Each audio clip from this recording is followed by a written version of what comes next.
दोस्तों UPSC aspirants के लिए एक बहुत ही इंपॉर्टेंट और बहुत ही बड़ी अपडेट आई है।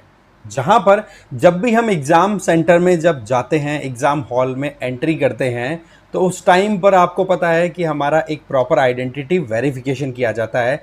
इसका मतलब ये है कि हम हमारा एक आई कार्ड देते हैं और साथ में उसका वेरिफिकेशन किया जाता है उस इंफॉर्मेशन के साथ में जो हमने हमारे फॉर्म फिल करते टाइम पे अपलोड की थी।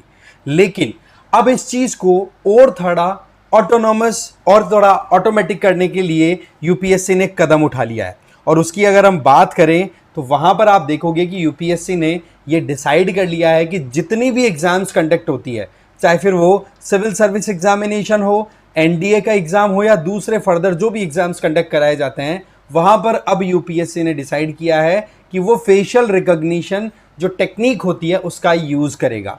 यहां पर हमें यह देखना होगा कि क्या इससे अभी तक आउटकम निकल पाया है, क्योंकि अभी देखा जाए ना तो सितंबर महीने में कुछ एग्जाम्स कंडक्ट कराई यूपीएससी ने और उसमें देखा कि 8 से 10 सेकंड में एक कैंडिडेट का फाइनल वेरिफिकेशन होना पॉसिबल हो पाया। और डिफरेंट सेंटर्स पे जब चेकिंग की गई तो ज्यादा भी नहीं तो 1129 डिफरेंट कैंडिडेट्स की ये स्कैनिंग सक्सेसफुली हुई और यही चीज फिर यूपीएससी को और ज्यादा स्ट्रेंथ दे गई।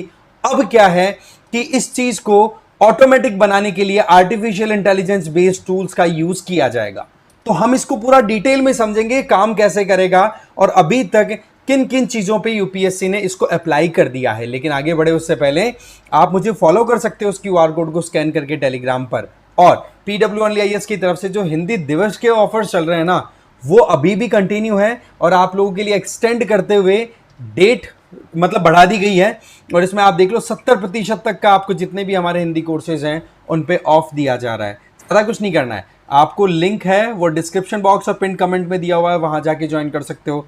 और आपको कोई डाउट आए तो वहीं पर आपको कॉन्टैक्ट नंबर भी दिया हुआ है, कॉल करके आप पूछ सकते हो। ठीक है, तो अब देखो बात कुछ ऐसी है कि यूपीएससी ने एक पायलट प्रोजेक्ट स्टार्ट किया और उस पायलट प्रोजेक्ट में क्या किया, ट्रायल लिया गया कि जो हम चाह रहे हैं कि फेशियल रिकॉग्निशन टेक्निक का यूज करते हुए हम पता करें कि हाँ कैसे हम एक तरीके से जो मैनुअल एरर्स होते हैं या फिर जो लोग फर्जीवाड़े में एक तरीके से फॉर्म किसी और का भरा हुआ है और एग्जाम देने कोई और जा रहा है, तो उन चीजों को रोकने के लिए ये टेक्निक बहुत इंपॉर्टेंट रोल प्ले करने वाली है। क्योंकि इसमें एक कैंडिडेट का वेरिफिकेशन करने में 8 से 10 सेकंड का एक टाइम प्रोसेस बताया गया है। तो कहने का मतलब आपके पास में एक सेंटर पे 3 से 4 अगर स्कैनिंग की फैसिलिटीज हो जाएं तो आप कितना इजीली प्रोसेस को कंडक्ट करा सकते हैं। बाकी as per the requirement of the centre कि कितने कैंडिडेट्स को वहां पर एग्जाम दिलानी है वो डिसाइड की जा सकती है। तो यूपीएससी अपनी सभी एग्जाम्स में फेशियल रिकॉग्निशन टेक्निक है वो शुरू करने वाला है। यूपीएससी के जो अध्यक्ष हैं अजय कुमार जी, उनके द्वारा कहा गया कि जो कैंडिडेट्स का वेरिफिकेशन होता है उसमें हम AI based artificial intelligence based techniques को यूज करेंगे, जिससे हमें बहुत ही कम एफर्ट में एक्यूरेसी, ट्रांसपेरेंसी और फेयरनेस इंश्योर करने में प्रॉब्लम नहीं आएगी। और आपको पता है कि आज के टाइम पे जितनी गवर्नमेंट एग्जाम्स होती है उनमें कितना ज़्यादा गफला होता है, तो उन चीज़ों से यूपीएससी खुद को बचाना चाहती है और ये अच्छा कदम भी है। तो नई प्रणाली जो है ये 8 से 10 सेकंड में एक इंडिविजुअल को वेरीफाई कर देती है। इसके अलावा शुक्रवार मतलब कल के दिन ये बात बोली गई है कि यूपीएससी अपनी सिविल सर्विस परीक्षा में भी इसी तरीके से काम करने वाली है। क्योंकि अभी अगर देखें तो आप देखो कि हमारी जो मैनुअल पावर है, मैन पावर है, जैसे ही हम एग्जाम सेंटर के बाहर आते हैं तो वहां पर सिक्योरिटी गार्ड्स और ये सारे जो यूपीएससी की तरफ से डिप्लॉयड इंडिविजुअल्स होते हैं वो हमारा आईडी कार्ड देख करके वेरिफिकेशन करते हैं। ठीक है, तो उस प्रोसेस को और ज्यादा एफिशिएंट बनाना, ऐसे में उन इंडिविजुअल्स के की ट्रेनिंग होना ये एक इंपॉर्टेंट हो गया। साथ ही साथ कौन से टूल्स यूज किए जाएंगे, तो उसके लिए स्टैंडर्ड ऑपरेटिंग प्रोसीजर जो होता है ना, जिसको हम बोलते हैं एक तरीके से आवश्यक मानक संचालन प्रक्रियाएं, तो उनको हम डेवलप करने के ऊपर काम कर रहे हैं। और जो गुरुग्राम है ना, वहां पर कुछ सेंटर्स पे इसको अप्लाई भी किया गया, जिसका नतीजा ये हुआ कि ये प्रोजेक्ट सफलता की तरफ जाता हुआ दिखाई पड़ रहा है।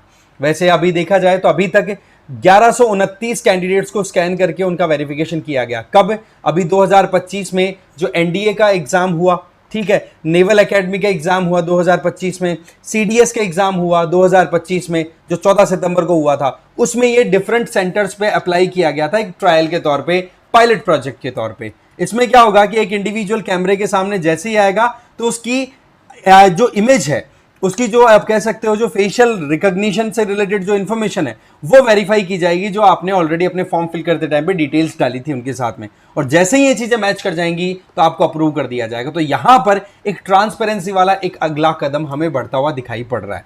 यहां पर ये जो मैकेनिज्म रन कराया जा रहा है ये सारा का सारा हो रहा है हमारी जो national e governance design system है ना उसके तहत। कहने का मतलब हम खुद इलेक्ट्रॉनिक सेगमेंट में जाना चाह रहे हैं, ऑटोमेशन के सेगमेंट में जाना चाह रहे हैं, जिससे कि ह्यूमन एरर्स को हम मिनिमाइज कर सकें। तो उस पॉइंट ऑफ व्यू से बहुत इंपॉर्टेंट है। एआई बेस्ड ये जो फेशियल रिकॉग्निशन टेक्निक है ये स्मार्ट भी है, सेफ भी है, और बहुत ही फेयर मैनर में एग्जाम को कंडक्ट भी इजीली करा पाएगी। यूपीएससी हमें पता है सीएसई एग्जाम कंडक्ट कराती है, जिसमें आईएएस हो गया, आईपीएस हो गए, आईएफएस हो गए, लंबी लिस्ट होती है, डिफरेंट सर्विसेज के लिए एग्जाम कंडक्ट कराती है। और इसके अलावा एनडीए, सीडीएस, ये एग्जाम्स आपको पता ही है।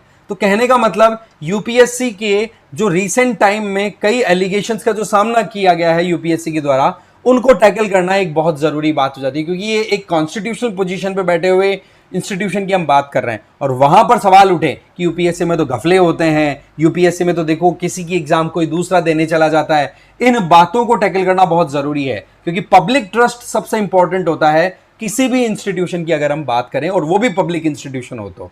ठीक है, तो ये एक अपने आप में इंपॉर्टेंट अपडेट है। जहां तक चांसेस हैं 2026 का जो आप एग्जाम दोगे तो उसमें ये लग रहा है 2026 प्रीलिम्स में मोटा मोटा आपको ये चीज देखने को मिल जाएगी। बाकी सीडीएस में इनमें अप्लाई एक तरीके से पायलट प्रोजेक्ट के तौर पे देख ही लिया है, तो मोटा मोटा इसकी अडॉप्शन जो है वो बढ़ेगी ही, इसमें तो कोई डाउट ही नहीं है। और ये एक अपने आप में कहते ना कि ब्रेक थ्रू भी साबित हो सकता है, और डिफरेंट एग्जाम्स के लिए जहां पर कैंडिडेट्स फर्जीवाड़ा करते हुए दिखाई पड़ते हैं तो उनको पकड़ना बड़ा आसान हो पाएगा, जिससे कि जो लोग ईमानदारी से मेहनत करते हैं उनकी मेहनत की प्रोटेक्शन हो सके, उनकी जो एक कह सकते हैं कि उनकी एफर्ट है उसके अकॉर्डिंग उनको फ्रूट दिया जा सके। ठीक है, तो एक अपडेट था, सोचा आपके साथ शेयर किया जाए। आप अपनी राय बताना इस मामले में कमेंट बॉक्स में। वीडियो यहीं पे खत्म है। Thank you very much.